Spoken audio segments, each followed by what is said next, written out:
জীবনে আমি এই দ্বিতীয়বার চিতই পিঠা করতে যাচ্ছি। প্রথমবার করতে গিয়েছিলাম, খুব একটা ভালো হয়নি, তার জন্য আর আমি করার সাহস পাইনি আর ইচ্ছেটাও হয়নি।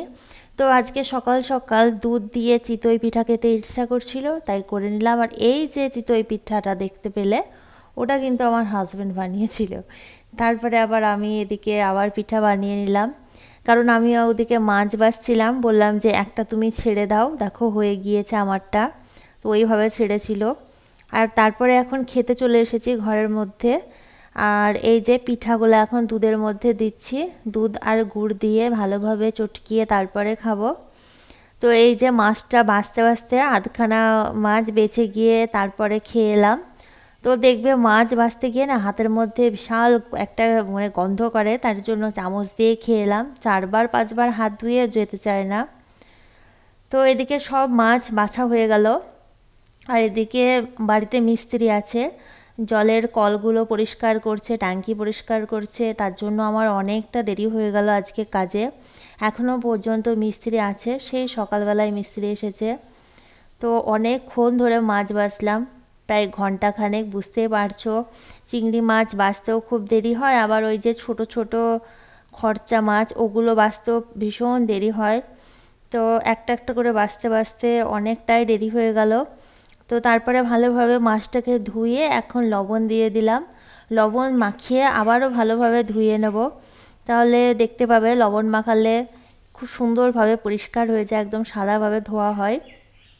তো চিংড়ির মধ্যেও একটা পিঠের শিরদাঁড়ার মধ্যে মানে নাড়ি টাইপের কিছু একটা থাকে কালো, সেটাকে বের করে না ফেললে খেতে মানে ভালো লাগে না, সময়ে কিচকিচ করে, মানে বালি কিচকিচ করে। তো এদিকে আমি পটল চিংড়ি করব, তার জন্য রান্না বসিয়ে দিলাম। কালকে যে রেস্টুরেন্টে পটল চিংড়ি খেয়ে এসেছিলাম, তো ভীষণ ভালো লেগেছিল, মুখে লেগে আছে। তো ভাবলাম আজকে নাহলে বাড়িতেই করা যাক পটল চিংড়ি।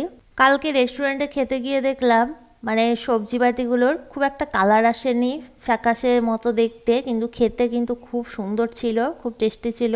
কিন্তু খাবারের কোয়ান্টিটি হিসাবে একটু কস্টলি ছিল এটাই।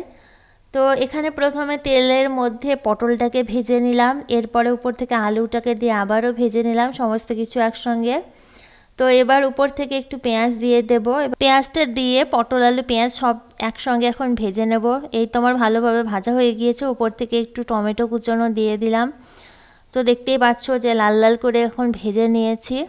তো আর ভাজার দরকার নেই, এখন উপর থেকে চিংড়ি মাছগুলো দিয়ে দেবো। এখানে আমি কাঁচা চিংড়ি মাছই রান্না করছি, ভেজে নিলেও কোনো অসুবিধা হয় না, আবার কাঁচাও দেওয়া যায়, একই রকমই মানে স্বাদ হয় আর কি। তো এই তো এখানে চিংড়ি মাছটা দিয়ে একটুখানি নাড়াচাড়া দিয়ে নিলাম। এবার উপর থেকে আদা রসুন পেস্ট দিয়ে আবারও ভালোভাবে একটু নাড়িয়ে নেব। তারপরে উপর থেকে লবণ স্বাদমতো, হলুদ গুঁড়ো, জিরে ধনে পাউডার আর একটু লঙ্কার গুঁড়ো দিয়ে এখন আমি ভালোভাবে নাড়াচাড়া করে নেব। তো খুব সুন্দরভাবে কষিয়ে নিতে হবে, একদম অল্প আছে। আর এখানে কয়েকটা কাঁচা লঙ্কা চিরা উপর থেকে দিয়ে দিলাম। পটল থেকে দেখবে আস্তে আঁচে কষিয়ে নিলে হালকা হালকা জল বের হবে, জল অ্যাড করার কোনো দরকারই নেই। এই তো সুন্দরভাবে কষিয়ে নিয়েছি, এখন উপর থেকে সেদ্ধ হওয়ার জন্য একটুখানি জল অ্যাড করলাম। তো রান্নার আগেই দেখতে পাচ্ছ কালারটা খুব সুন্দর এসেছে। তো ওদিকে ওটা তো সেদ্ধ করতে বসিয়ে দিলাম। আর এদিকে যে ছোট ছোট খরচা মাছ আমি কেটে বেছে রেখেছিলাম, সেটাকে রান্না করে নেব। মাছটা দিয়ে দিলাম, তারপরে আলু কেটে রেখেছি সেটাও দিয়ে দিলাম। এরপর পেঁয়াজ কাঁচা লঙ্কা আর টমেটো কুচোনো, সেটাকেও দিয়ে দিলাম। এরপরে উপর থেকে দিয়ে দেব আদা রসুন পেস্ট, একটু বেশি পরিমাণেই দিলাম। তো তারপরে তো এখানে সর্ষের তেল অবশ্যই দিতে হবে। খরচা মাছেও না প্রচুর তেল বের হয়, এই যে মাছটা, তো প্রচুর তেল বের হয়, উপর থেকে আবারও আমি একটু সর্ষের তেল দিয়ে দেব।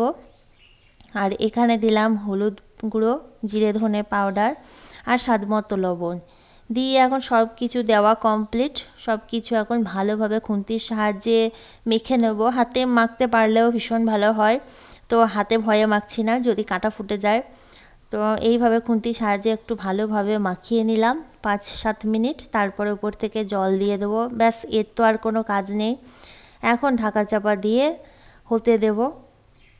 তো গ্যাসের মধ্যে বসিয়ে দিলেই কিছুক্ষণের মধ্যে রান্নাবান্না কমপ্লিট হয়ে যাবে। মাছ রান্না করতে খুব বেশি একটা খাটনি হয় না। বিশেষ করে খরচা মাছ। এই ছোট মাছ বাছাবাছি করতে গিয়ে যা কষ্ট, রান্না করতে গিয়ে খুব একটা কষ্ট হয় না। এই ঢপগুলো কালকে মল থেকে আমি নিয়েছিলাম 99 টাকায় 4টে, খুব সুন্দর হয়েছে, খুব শক্ত। আর এখানে 99 টাকায় 4টে ঝুড়ি।